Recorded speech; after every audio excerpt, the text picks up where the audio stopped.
solo tú eres digno, eres asombroso para mí. Tú eres el Rey, grandemente exaltado, glorioso por siempre, Señor. El mundo que creaste, humilde viniste, pobre te hiciste por amor. Vine a adorarte, vine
¿Cómo están ustedes?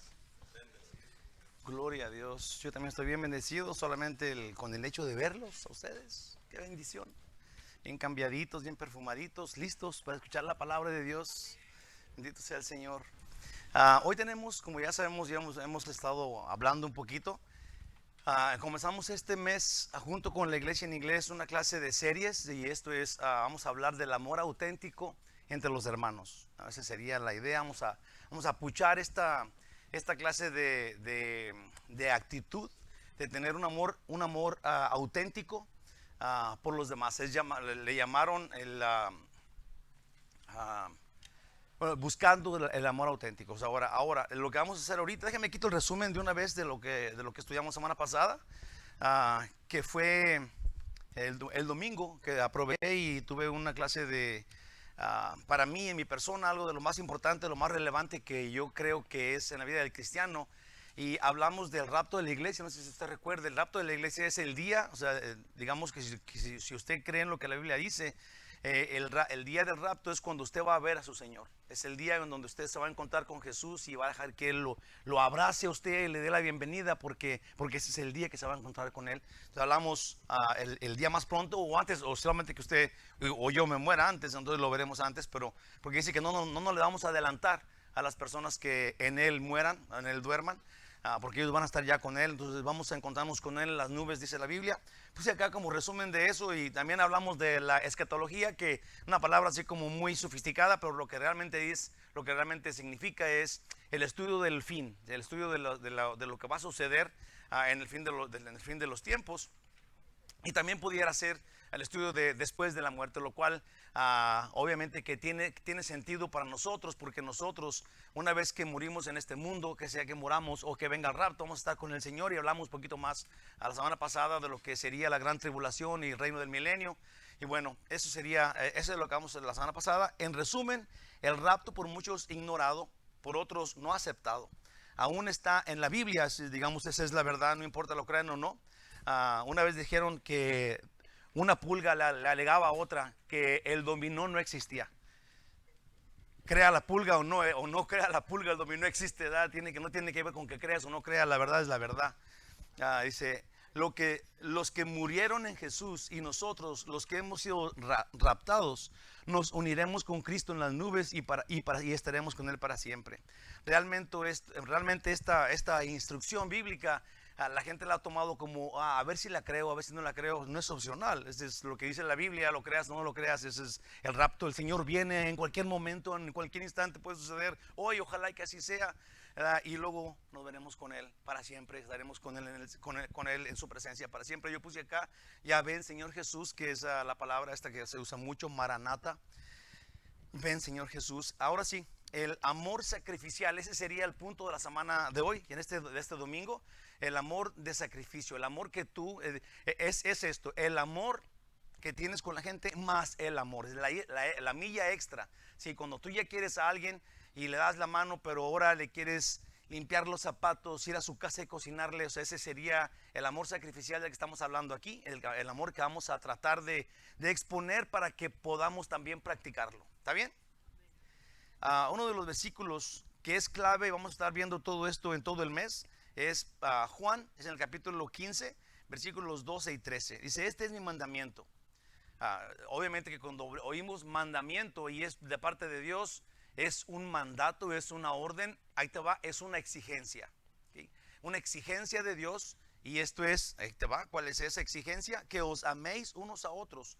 Esto es cuando tú no amas a los demás, cuando tienes tu recelo, a lo mejor has guardado rencor o no estás amando a la gente como Dios está diciendo. Déjame te digo, no solamente estás como ignorando, estás desobedeciendo. Si eres una persona desobediente, si no estás amando aún, tristemente, porque ahí está medio duro, a tus enemigos. Entonces a la gente que no te quiere o que tú no quieres, debes de querer, debes de aprender, de saber cuáles son las estrategias que la Biblia te dice para que también puedas tú quererlos, para que también tú puedas amarlos a ellos.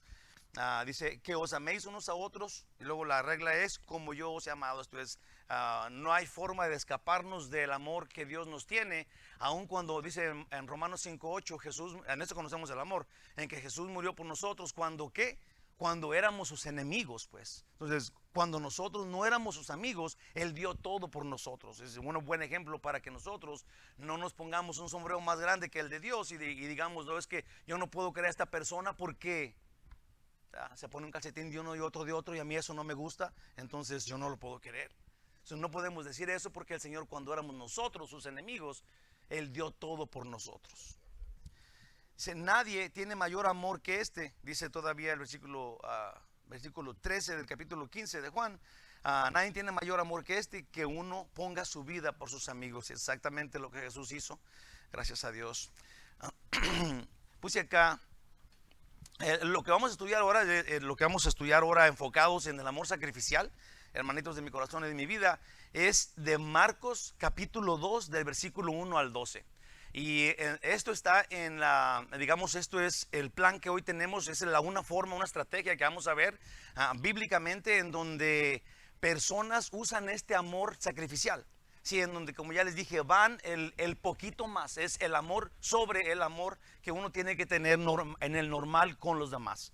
Sí, voy a leerlo todo y luego nos vamos a ir despacito, ¿okay? Pero déjenme leerlo todo para tener todo lo que es el contexto del estudio hoy. Voy a tratar de irme bien rápido, así es de que voy a leer como si fuera una máquina, ¿ok? ¿Listos? Ahí va. Entró Jesús otra vez en Capernaum después de algunos días y se oyó que estaba en casa. E inmediatamente se juntaron muchos, de manera que ya no cabían aún a la puerta.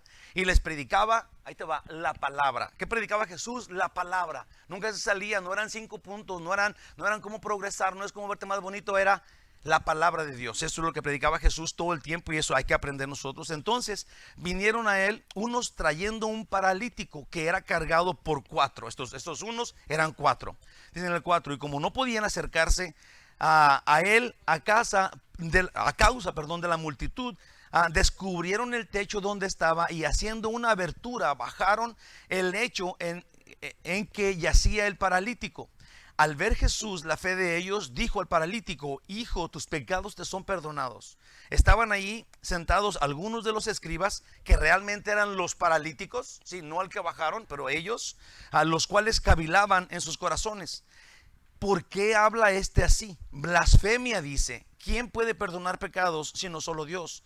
Y conociendo luego Jesús en su espíritu que cavilaban de esa manera dentro de sí mismos, les dijo: ¿por qué caviláis así en vuestros corazones? ¿Qué es más fácil decir al paralítico: tus pecados te son perdonados? O decirle: levántate, toma tu lecho y anda.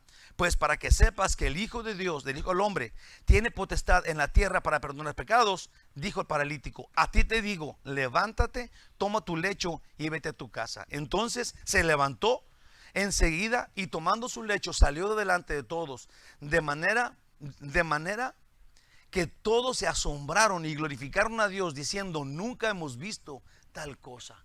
Sí, esto es el estudio que vamos a hacer. Vamos a indagar en esos puntos porque hay tantos puntillos que en simple leerlo no lo cachamos, pero vamos a investigar porque lo que queremos es aprender qué pasó acá, ver qué es lo que nos toca y luego aplicarlo a nuestras vidas. ¿Les parece que está bien este plan? Ok, eso es lo que vamos a hacer. Voy a leer del versículo 1 y 2 y dice así: entró Jesús otra vez en Capernaum después de algunos días y se oyó que estaba en casa. Esto es, llegó a Capernaum, que era la ciudad marítima en donde Pedro vivía, sí, y llegó a casa, y obviamente la mayoría de eruditos bíblicos creen que llegó a casa de Pedro. Sí, se quedó en la casa de Pedro porque ya había, vamos a ver acá, pero ya había sanado antes a la suegra de Pedro en su casa. Entonces Jesús no tenía casa, él llegó a la casa seguramente de Pedro. E inmediatamente se juntaron muchos, de manera que ya no cabían ni aún en la puerta, y les predicaba la palabra. Vamos a ver hasta este punto. Dice así: Jesús entró a Capernaum, la ciudad de Pedro, y muy posiblemente a su casa. En este tiempo Jesús era perseguido por grandes multitudes de personas, porque había estado, aquí dice que después de unos días, esto es, Jesús ya había estado en esa área, Sí, y había sacado muchos demonios y había hecho muchas sanaciones. La gente lo perseguía para que le sacara los demonios a sus familiares y para que les diera sanación, porque eso es lo que estaba haciendo. Sí, y era un gentío que le seguía. Sí, y ahora estaban agolpados todos en esta casita. Había sanado a muchos y había sacado muchos endemoniados. Dice en Marcos, aquí mismo en Marcos, pero en el capítulo 1 de lo que está pasando allá, sanó a muchos que estaban enfermos de diversas enfermedades y echó fuera muchos demonios. Y no dejaba hablar a los demonios porque le conocían esto de los demonios. Ya sabían a que había venido Jesús. Él no los dejaba hablar, los corría, les decía que se callaran y obviamente ellos obedecían porque Él es el Señor. Dice allí que Jesús no podía estar en la ciudad porque la gente lo agobiaba. Pero llegó acá, o sea, no podía estar en ningún otro lado, pero llegó a Capernaum, que era un pueblo más chico, en donde estaba Pedro, ya dijimos, y allí tampoco lo dejaron en paz. Si pensaba que se iba a escapar acá en ese pueblo más chico, la gente lo siguió y se agolpó en la casa de Pedro. Dice, pues en esta casa la gente estaba amontonada. Si esta era la casa de Pedro, con toda seguridad ahí también estaba su esposa y tal vez sus hijos. Pues en esta casa ahora llena de gente vivía el señor Don Pedro. Sí, puse énfasis en esto porque de repente no nos cabe en la cabeza, no nos es tan familiar oír que los apóstoles podían estar casados. Sí, porque siempre se hablan de los 12 apóstoles que andaban para allá y para acá, pero obviamente aquí está la prueba. Y después en 1 Corintios Pablo dice la esposa de Cefas y de los otros apóstoles. Sí, entonces los apóstoles tenían sus familias como nosotros tenemos nuestras familias y andábamos siguiendo a Jesús como lo estamos siguiendo hoy. Sí, no es de que porque no se decían, ellos no andaban. Sí, las familias de los apóstoles, seguramente sus esposas andaban junto con ellos, ¿verdad? O estaban en sus casas, no sabemos porque no dice la Biblia, pero estaban casados. Mateo 8, del 14 al 15 dice, y vino Jesús a casa de Pedro y vio a la suegra de o sea, no hay cierre, no hay forma de decir, o tal vez era la suegra de un vecino. No, aquí era la suegra de Pedro, la que estaba allí en su casa. Y postrada en cama, entonces la suegra estaba enferma, con fiebre. Y tocó su mano y la fiebre la dejó. Y ella se levantó y le servía. Y yo puse acá, entonces Pedro estaba casado. Porque le llaman el primer papa. De repente hay gentes, ¿no? Entonces simplemente la Biblia dice que estaba pues casado. No tiene nada de malo, era un hombre ya grande, bigotón, seguramente una barbota, toda mugrosa, ¿verdad? Y estaba casado el hombre, ¿no? ¿Qué tiene? Ahí va. Ahora, hermanos, aquí hay una frase que yo no puedo dejar pasar porque hay algunas otras ocasiones donde se especifica, donde no se especifica cómo enseñaba Jesús. Decía que predicaba el evangelio, que hablaba a los discípulos, hablaba siempre en parábolas. O vamos a ver si Jesús en la forma de predicar da un sermón de 3 puntos, o una serie de cómo ser exitosos en la vida. O cómo organizar tu iglesia. Sería eso lo que Jesús hablaba. Y tenemos que aprender porque nosotros no podemos simplemente hablar de lo que se nos pega en gana una vez que estamos detrás de los púlpitos, cuando tenemos un maestro que expone la palabra. Entonces no podemos seguir los ejemplos de alguien que tenga más saliva que nosotros, cuando la Biblia es súper clara y dice que se predicaba la palabra. Estaba viendo mi hermano Luis hace rato lo que sucedió acá con el capítulo 10 de Hechos, en donde Pedro tiene esta visión y luego Dios lo manda a la casa de este centurión que se llamaba Cornelio. Esto es porque me equivoqué.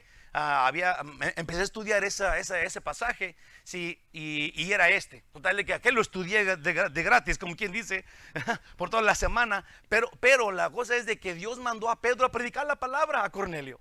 Sí, la cosa es, encontré este punto que nosotros estamos, todos ustedes también, no pueden decirle al otro cómo sienten que debe ser la salvación. Tienen que ir a la Biblia.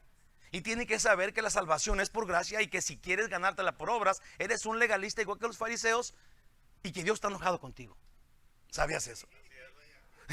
Tenemos que ser sabios, ver qué dice la Biblia, y la Biblia dice bien clarísimo que es por gracia, por la fe en Cristo Jesús, así de sencillo.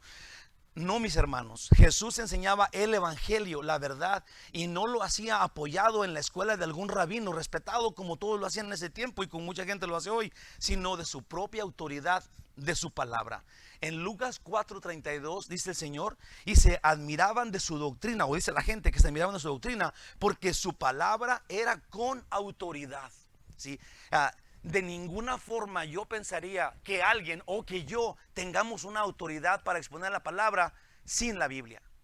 No importa qué denominación sea o qué nombre tenga, la persona que que no hable lo que la Biblia dice, no habla con autoridad. Dicen en uno de los salmos que las palabras del príncipe, esto es de una persona súper importante, salen de su boca y caen al suelo. Sí, pero la palabra de Jesús, dijo Jesús, el cielo y la tierra van a pasar, pero mis palabras no pasarán, permanecerán. Así es de que tenemos que tener conciencia que es lo que diga la Biblia lo que importa. Si no está en la Biblia, no importa. Es mentira, es falso, no importa. Hay personas hoy día que piensan que un avivamiento será conseguido por alguien con mucho carisma. Eso es lo que creen la gente. Tienen esto en la mente, los pastores y aún las gentes, las iglesias. Y hasta se contratan a personas que estas personas usan mensajes motivacionales y hacen reuniones de oración y de poder, de sanaciones, pues creen que depende de la astucia del hombre, despreciando así esta predicación amena de la palabra. Hermanos preciosos de mi corazón, Jesús predicaba la palabra, y yo fui a investigar esa palabra que se usa allí, esa palabra que dice que Jesús predicaba la palabra, y esto es obviamente que en griego no nos dice nada, pero es yaieo. Esta palabra usada aquí en griego es yaieo, que significa ningún tono. La palabra solamente como conversación, sin salirte de la palabra, así dice ahí, sin ningún tono. Esto es la gente que dice, oh Jesús, y así, que están fracasando y saliéndose del punto, porque Jesús en una conversación amena, sin salirse de la palabra, hablaba en parábolas con la gente que lo escuchaba, porque no importa si estaba ahí el presidente o un limonero, entendían igual. Entendían igual cuando Jesús le hablaba en una forma amena, amigable con la gente que estaba escuchándolo. Por eso hablaban parábolas, y por eso él dice aquí que decía que hablaba en la palabra. Por amén, ahorita va, sin ningún tono, hablaba normal, dice acá. Interesante, yo puse esta información aquí, versículos 3 y 4, 3 y 4. Entonces, si ya sabíamos que Jesús predicaba la palabra, estaba la casa llena, y luego dice en el 3, entonces vinieron a él unos trayendo un paralítico que era cargado por 4. Y como no podían acercarse a él a causa de la multitud, descubrieron el techo de donde estaba, y haciendo una abertura, bajaron en el techo en que yacía el paralítico. Si usted se fija aquí en el 4, dice primero que descubrieron el techo. Pero no nomás descubrieron como hay que quitar esta lámina y luego ahí va a estar Jesús. Porque dice haciendo una abertura. Esto es, vamos a exponer un poquito más de esto. Pero era un techo gordo, hecho de ramas, de lodo, de piedras, sí, que podían caminar arriba. Era un lugar donde podían convivir en los techos de las casas. Y ahora ellos iban a abrir el techo sin palas o picos, sí, con sus uñas, sí, a meter a su amigo allá adentro, porque no podían meterlo por ningún otro lado. Nosotros tenemos que notar lo que notó Jesús, de lo cual no se habla tan mucho acá, pero de lo que estamos hablando nosotros. Jesús notó que estos 4 barbones tenían mucha fe. No les importaba las barreras, no tenían de que, oh, está lloviendo, hoy no voy a la iglesia, está haciendo mucho calor. Estos no tenían estas barreras, estos límites. Estos iban a llevar a su amigo, ni siquiera era para ellos, pues. Ni siquiera iban a sacar algún provecho ellos. Querían llevar a su amigo que no podía caminar a los pies de Cristo. A los pies de Cristo. Punte acá. En medio de este interesante pero amena enseñanza a la cual estaba Jesús llevando, hubo una gran interrupción. Venía a Jesús un paralítico, pero no por él mismo, esto es, él no podía caminar. La casa estaba a reventar de gente, nadie salía, nadie entraba, y él estaba atrapado en su petate, el paralítico. ¿Cómo podía él caminar? Si alguien no lo movía de ese tapete, ese era todo su mundo. Este paralítico estaba en un tapete acostado, sin poder moverse para ningún lado, nomás los ojos movía, ¿sí? Y no podía pensar, oh, voy a ir a perseguir a Jesús para que me sane. Él no podía hacer eso, ¿sí? Y en este tiempo y cultura era un estorbo. Dependía el 100% de los demás, hundido en soledad y en humillación. Punto y aparte, esta era la vida de este paralítico, que de repente no pensamos en él. Que de repente no pensamos en esas personas que tienen esas necesidades. Nomás sabemos que nosotros tenemos todo, pero porque está lloviendo no vamos a ir a la iglesia, no vamos a ir con Jesús, sin pensar siquiera en que otro de veras no puede ir y que debíamos de darle un raite. Ese sí fue un pedradón. Pero prosigamos. Aguántense. No fue pues él, no fue el paralítico, el de la idea de venir a Jesús, sino la idea era de los 4 amigos que les salió esta gran idea. Llevaremos a Miguel, este paralítico, porque no se dice el nombre, pero yo ya lo sé, se llamaba Miguel, hasta Jesús. Se lo vamos a llevar y nuestra tarea va a terminar cuando se lo dejemos en sus pies. Eso dijeron los 4 amigos. Luego nos iremos los 5 a jugar fútbol. Eso decían. Sí, esa era su fe de ellos completamente, absolutamente. Lo levantaron con su lecho, pero no pudieron ni acercarse a la puerta. Lo traían ahí cargando cada uno de su esquina del tapete, y estaba el gentío que no los dejaron entrar.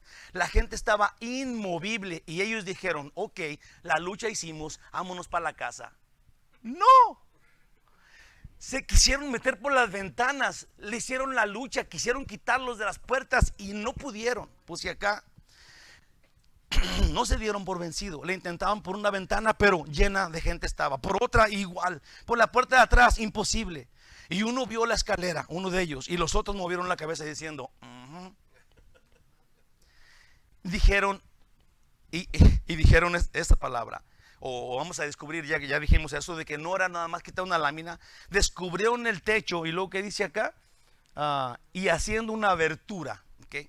No indica, esto de descubrieron el techo, no indica que pudieron, que simplemente recorrieron una lámina, sino que el techo estaba hecho de piedras y barro, ramas, bien apretado, y se iba formando sobre unas vigas de madera. Por esto, pero ellos estaban decididos. No les importaba qué tan gordo estuviera el techo o qué tan grandes estuvieran las piedras. Ellos estaban decididos a llevar a su amigo a Jesús. Tumbarían la casa si era necesario. Arrimar a su amigo a Cristo. Es para mí hasta chistoso que el domingo en la mañana sacan la mano por la ventana para ver el clima, y si está caliente o frío o lloviendo o hay aire o tembló en Japón o solo se les quitaron las ganas, ya no van a la iglesia. Hay alguien que dice, que le dijo a su hijo, estaban los dos, estaban el domingo en la mañana, y le dice su papá a su hijo, asómate a ver si está lloviendo, saca la mano para afuera a ver si está lloviendo. Y le dice: ay, papá, mejor hablarle al perro a ver si entra mojado. Sí, simplemente no quieren ir a la iglesia. Al cabo dicen: Dios está conmigo siempre. Yo creo que Dios vino del cielo para que viéramos su interés por nosotros. ¿No creen eso? Dios bajó, dejó su trono para que nosotros viéramos con cuánto amor nos ama. Y Él vino. Nos podía haber dicho: los amo, y nosotros teníamos que creer. Íbamos a creerlo de todos modos. Pero no lo hizo nada más de boca, sino que de bulto. ¿Cree usted que Él no quiere que usted haga cosas de bulto para demostrar que usted también lo quiere a Él? Por eso Pablo dice que la salvación es por fe. Santiago dice: la fe se muestra con tus obras, pues. Y no se contradice uno al otro. Esa es la verdad. Tenemos que actuar la fe. Tenemos que sacar la casta y vivir como hijos de Dios, conociendo que por nuestros frutos nos conocerán lo que somos. No son apariencias, es nuestra vida transformada, renovada, nuevas criaturas. Ahora vivimos de otra forma que vivíamos antes, sin interés por nosotros. Puse acá, al cabo, ahora, Él también quiere ver nuestro interés en Él. En este caso, en el caso de estas personas, era especial porque estos hombres barbones traían a un amigo a casa con Jesús, y 8 manos sacrificadas por amor en preciosa fe comenzaron a rascar el techo de la casa. Si comenzaron 8 manos de los 4 amigos, empezaron a rascarle, porque no tenían, ya dijimos, aquí nos dice que tenían herramientas. Yo no creo que venían preparados, se querían meter en la casa. Empezaron a rascar el techo, a quitar los pedacitos de piedra, a quitar el lodo, a quitar esto. Sí, y de repente, a un punto, comenzó a caer polvo en la cabeza de la gente que estaba abajo.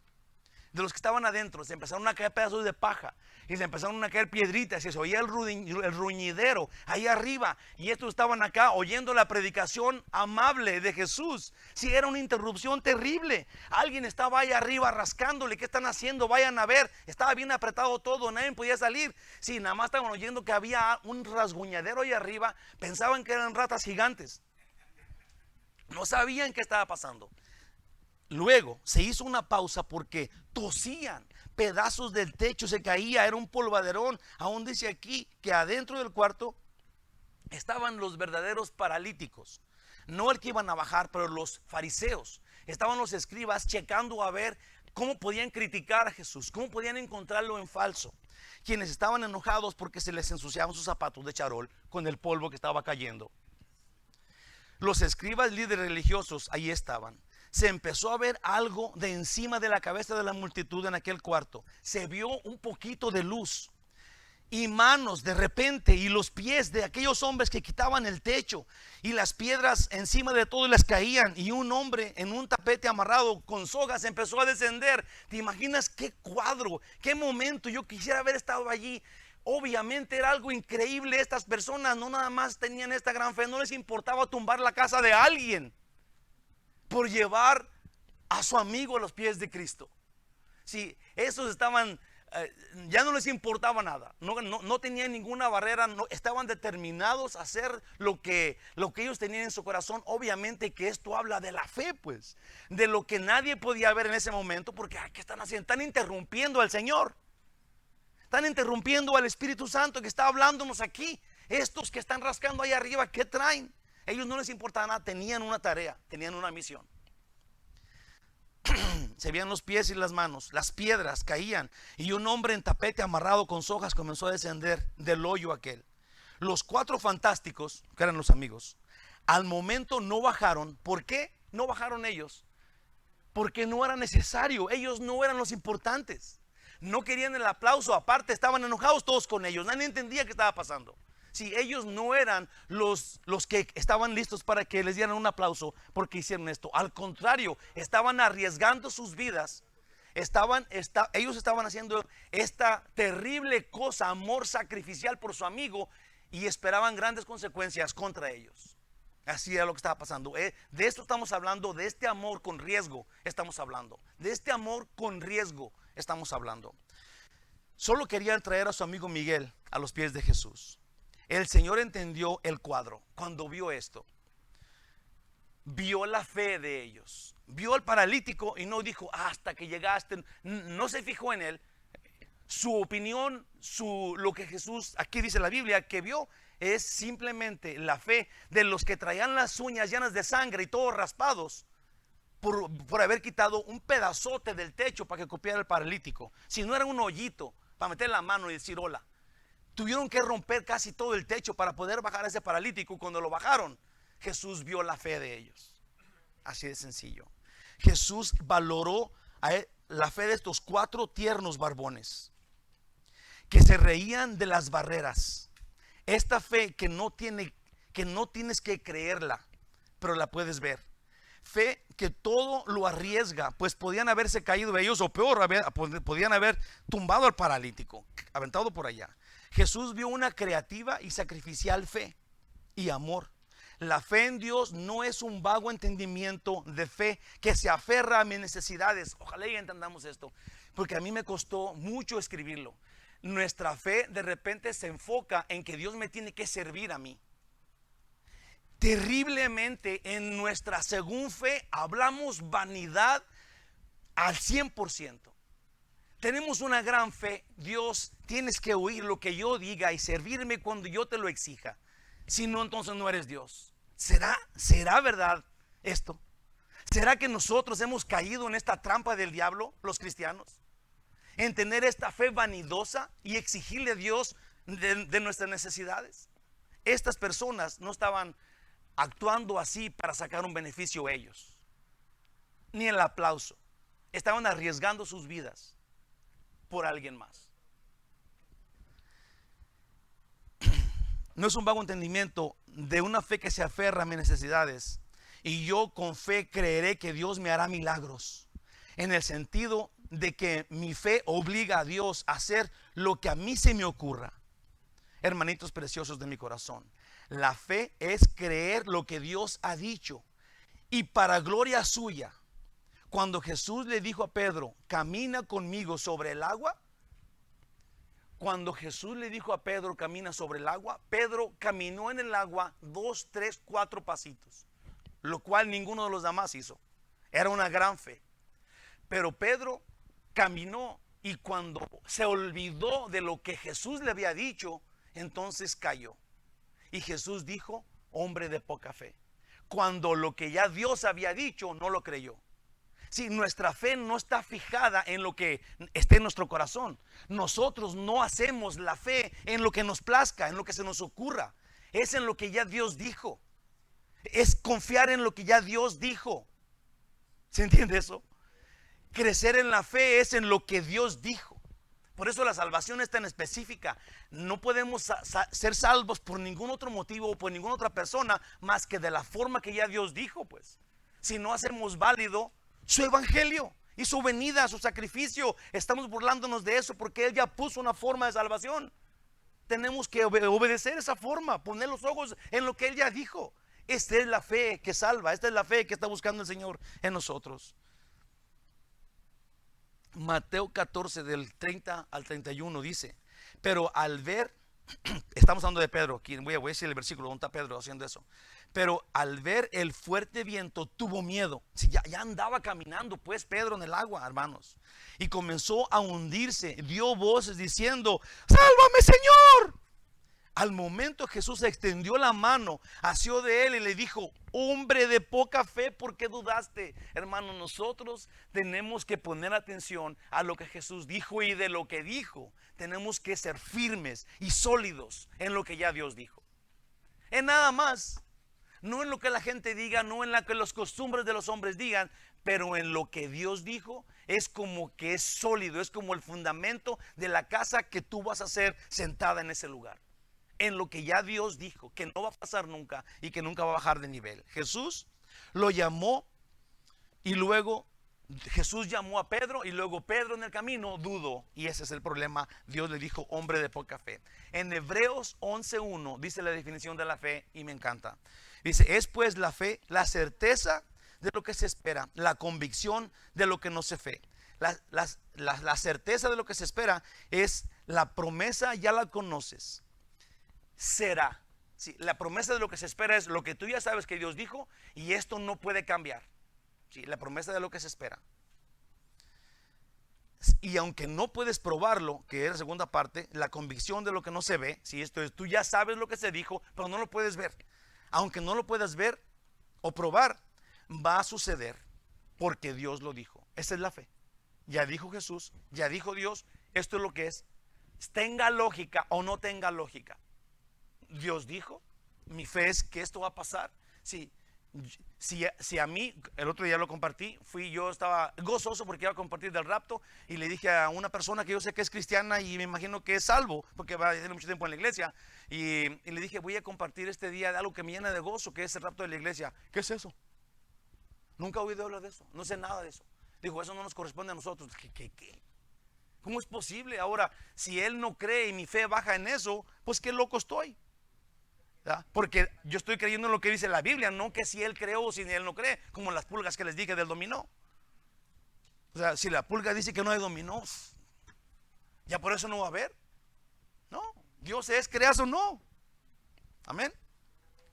Los 4, con amor sacrificado por el paralítico, creen que será bendecido por Jesús. Si eso es lo que ellos creen, esa es su fe de ellos. Pero podemos pensar, pero destruyeron el techo de alguien e incomodaron a toda la gente y aún interrumpieron la enseñanza de Jesús. Hay veces que tienes que sostener tu fe frente a alguien e incomodarlo. Hay veces que tienes que sacar la casta, ponerte la camiseta de cristiano y decir, no, yo creo que la salvación es por gracia, por la fe en Jesús, y qué. Sí, a veces tenemos que hacer eso. No todo el tiempo que ser así gruñones, pero no podemos dejar que nuestra fe firme ahora tenga duda cuando alguien no la cree. o sea, puse acá, o que debes de ir contra la corriente de lo que el mundo llama lo normal. Sí, hay veces que tienes que hacer eso. Tienes que actuar con una fe violenta. Dice la Biblia en Mateo 11:12: desde los días de Juan el Bautista hasta ahora el reino de los cielos sufre violencia y los violentos lo arrebatan. Tenía muchas ganas de usar ese versículo toda mi vida y no sabía cómo, y mira, ahora aquí cayó. Tu fe tiene que ser firme, no importa qué, porque son estos que tienen esta firmeza de fe los que arrebatan el reino de Dios. Porque si te dejas guiar por todo viento de doctrina, ese es el gran problema. Ese es el gran problema. Tu fe es firme porque Dios dijo, en lo que Dios dijo. Amén. Del 15 al 12 dice, y ya, obviamente aquí acabamos. Al ver Jesús la fe de ellos, dijo al paralítico: tus pecados te son perdonados. Estaban ahí sentados algunos de los escribas, los cuales cavilaban en sus corazones, porque ¿por qué habla este así? Blasfemias dice. ¿Quién puede perdonar pecados sino solo Dios? Y conociendo luego Jesús en su espíritu que cavilaban de esa manera dentro de sí mismos, les dijo: ¿por qué caviláis así? Cavilar es una clase de meditar negativamente, es criticar, ¿okay? ¿Por qué caviláis así en vuestros corazones? ¿Qué es más fácil decir al paralítico: tus pecados te son perdonados, o decirle: levántate, toma tu lecho y anda?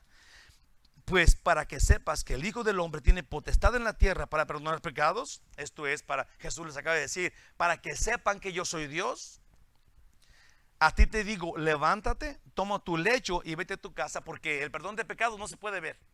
Pero levantar a un paralítico que no podía venir a Jesús, que lo tenían que traer cargando, y al momento restaurarle sus huesos, sus músculos, sus ligamentos, y luego pararlo como si nada hubiera pasado.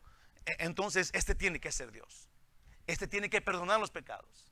Jesús declara aquí: yo soy el Dios de la Biblia.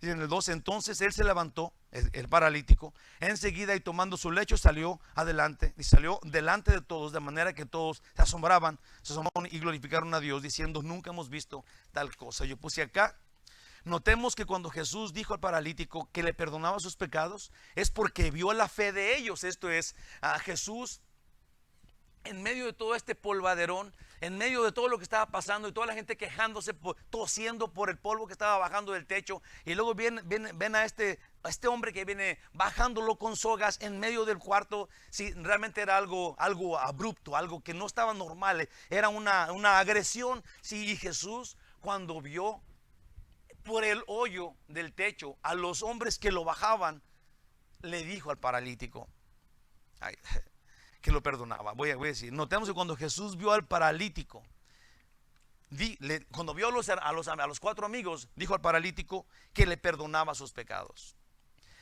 Es porque vio la fe de ellos que le dijo al paralítico que lo perdonaba. Hay una cosa que debemos entender aquí. El problema con el paralítico era físico, ¿verdad que sí? Y Jesús primero le perdonó sus pecados, lo cual, digamos que sería algo que no tenía sentido al momento. Si todas estas cuatro personas hicieron todo esto para que Jesús sanara a este paralítico que no podía caminar, y Jesús lo primero que hace no es darle la salud al paralítico, sino perdonarle sus pecados. Tenemos que pensarlo, porque si usted recuerda en la caída de Adán y Eva estaban acá muy a gusto en el jardín de Getsemaní, en el jardín, perdón, en el Edén, y luego comieron este fruto prohibido, sí, y luego en lo físico murieron en lo espiritual. Pues no, si ese fruto estaba malo, les debía de haber pegado chorro, ¿verdad que sí? ¿Sí o no? No otra cosa. Tenía que haber pegado diarrea, ¿verdad? Porque comieron de un fruto prohibido. Acá es al contrario. Viene este enfermo físicamente y Jesús le sana el espíritu. Tenemos que entender que el pago del pecado es muerte. No cambia, es el mismo punto de siempre. Tenemos que saberlo. Dios quiere que nosotros andemos en santidad, andando en el espíritu. Dios quiere eso, la Biblia lo dice por todos lados. No andemos en las cosas de la tierra, andemos en las cosas del espíritu. Así Dios quiere vernos. El fruto del Espíritu tiene que ser notable en nuestras vidas. Entonces, ¿por qué Jesús primero le perdona sus pecados? Dice, es el pecado que nos trajo la muerte física, como ya dijimos.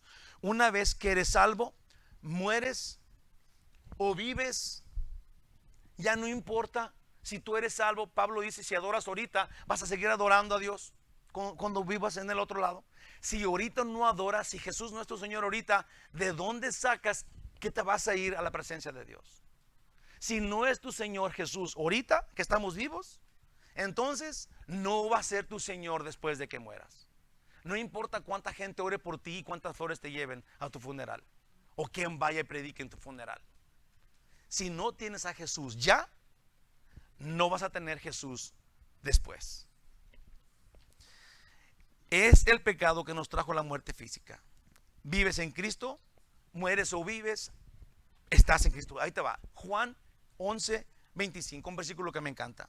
Le dijo Jesús, yo soy la resurrección y la vida. El que cree en mí, aunque esté muerto, vivirá. Entonces, ¿qué es lo importante? Estar en Jesús. Porque morir o vivir después de estar en Jesús ya no es lo importante. Porque en Él vives, aunque mueras. Dice aquí súper claro.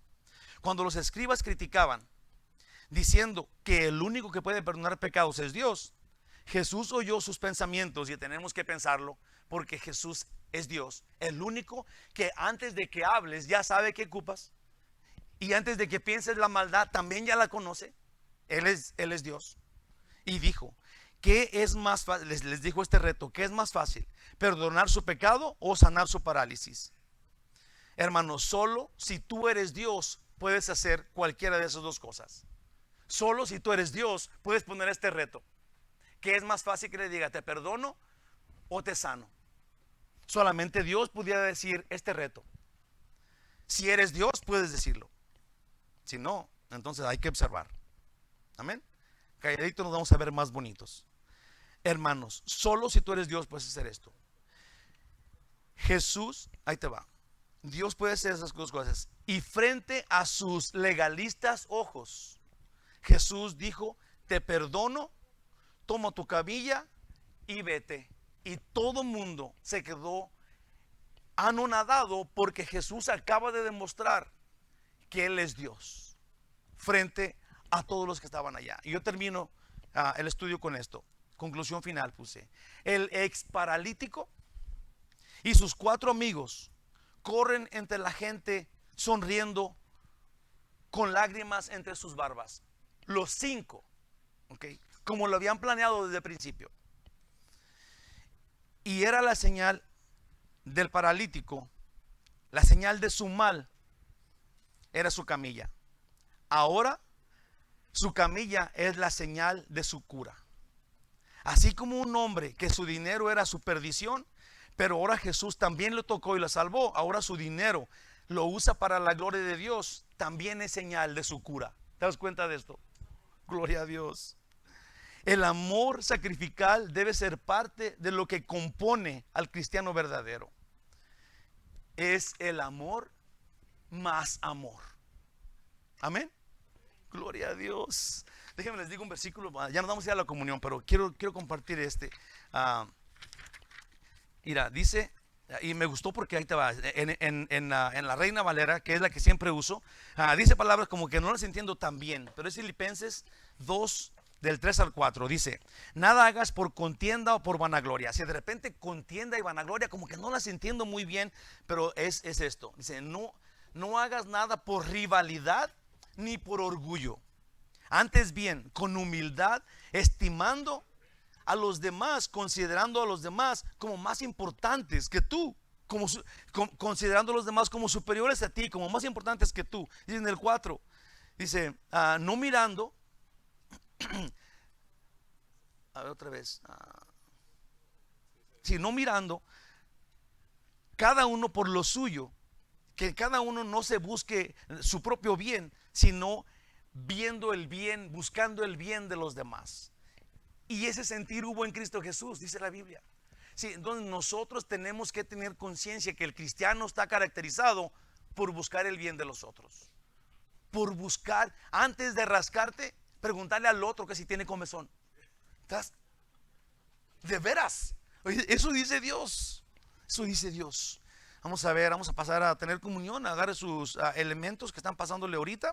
Acuérdese que el panecito está abajo del vasito del juguito de uva, ¿ok? Para que no crea que no le dimos a usted. Dame uno, mijo. Sí, el panecito está abajo.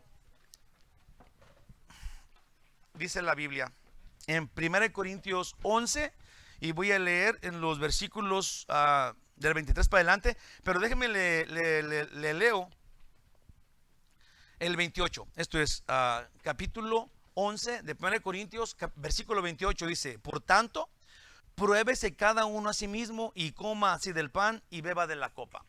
Pruébese a sí mismo significa que el tener comunión, el participar dentro de esta recordancia, si este memorial de lo que Jesús hizo en la cruz por nosotros, tenemos que hacerlo con una forma, pues hay un requisito, una dirección, ¿verdad? Y esto es que antes de tomar la comunión, antes de tener parte en esta celebración, dice que nos examinemos. Dice aquí, pues, que nos examinemos. No digo yo también quisiera decirles, pero es mejor oír a Dios. Y dice, por tanto, pruébese cada uno a sí mismo y luego coma y beba de la copa y del pan. Entonces me gustaría que cierre sus ojitos y se olvide del que esté a su lado, y que haga presente frente a usted a Jesús,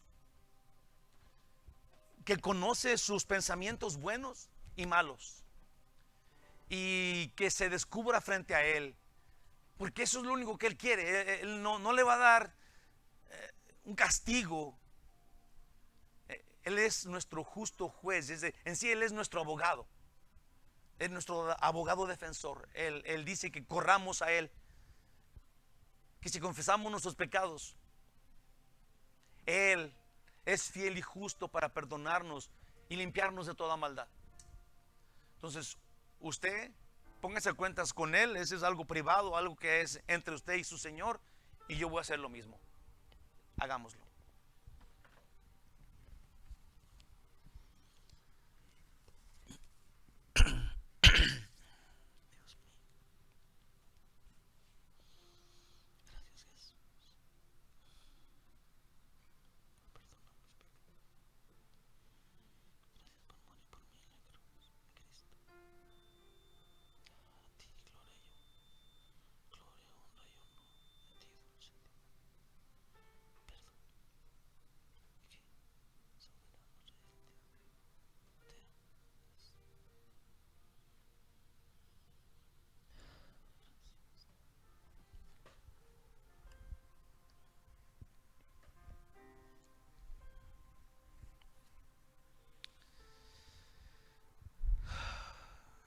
Gracias, Jesús. Gracias, Señor. Gracias por tu amor, Señor.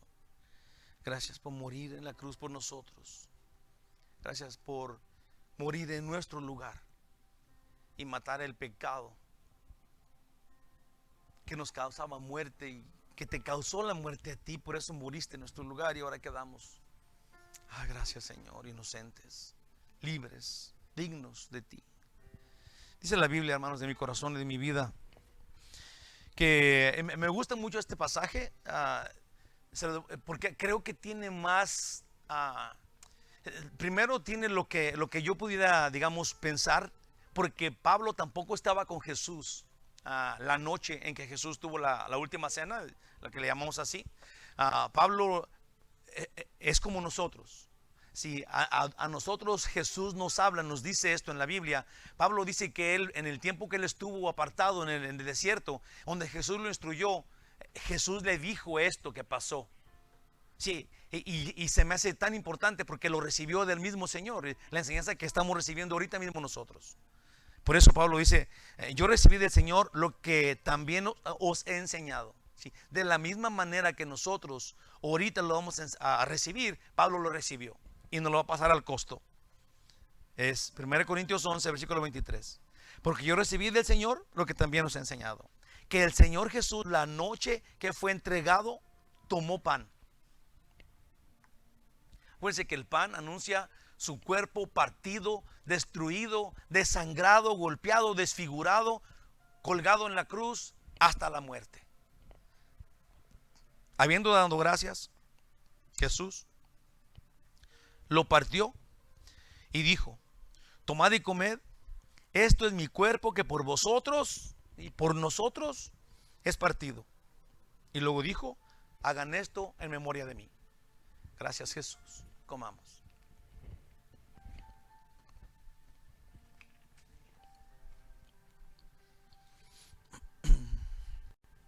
Acuérdese también usted que la copa representa su sangre.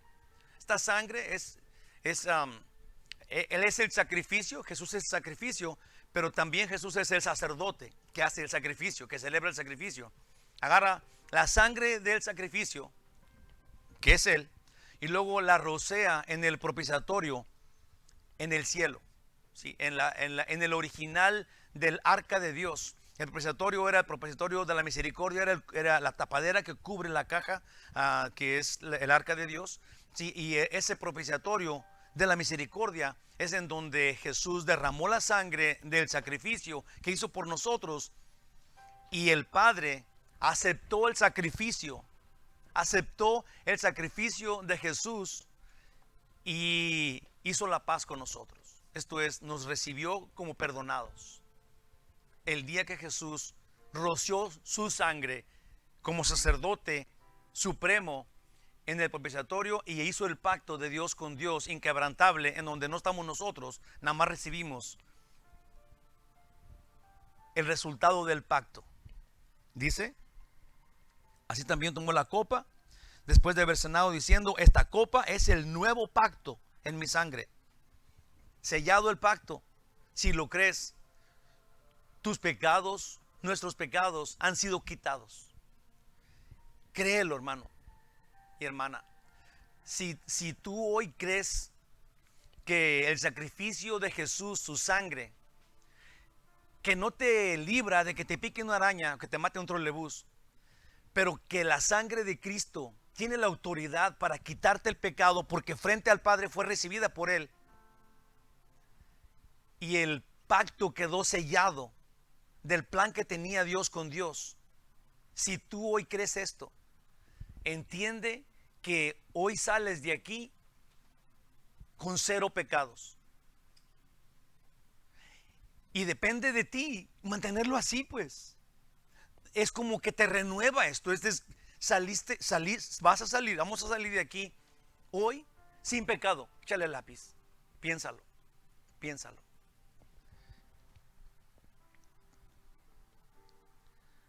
Si hacer esto todas las veces que la bebieras, en memoria de mí. Gracias, Jesús. Bebamos.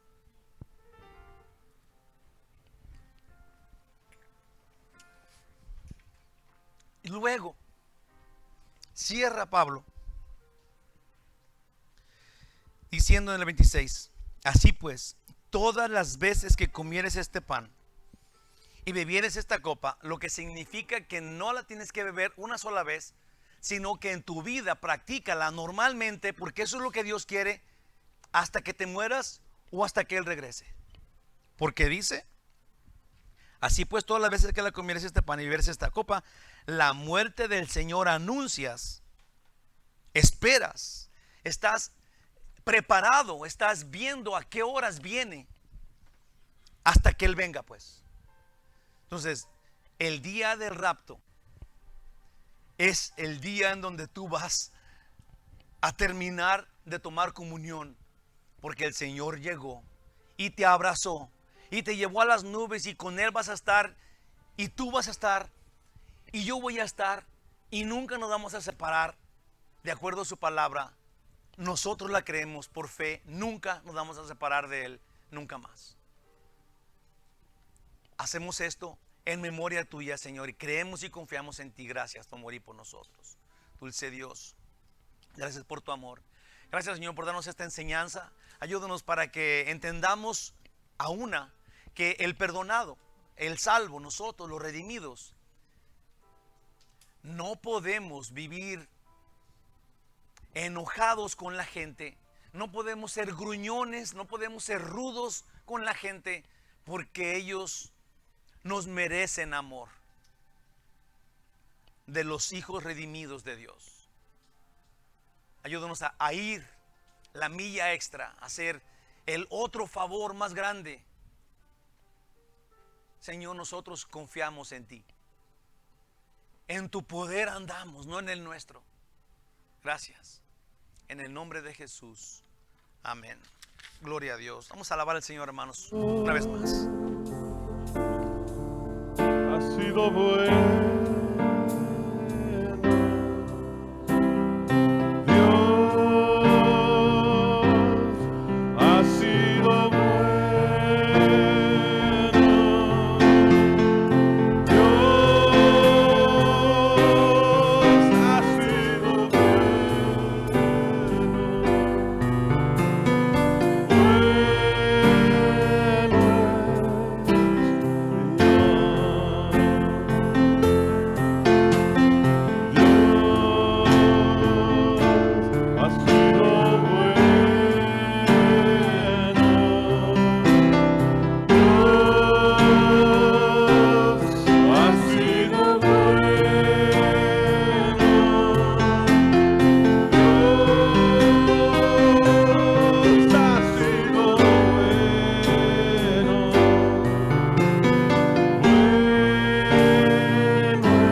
Por eso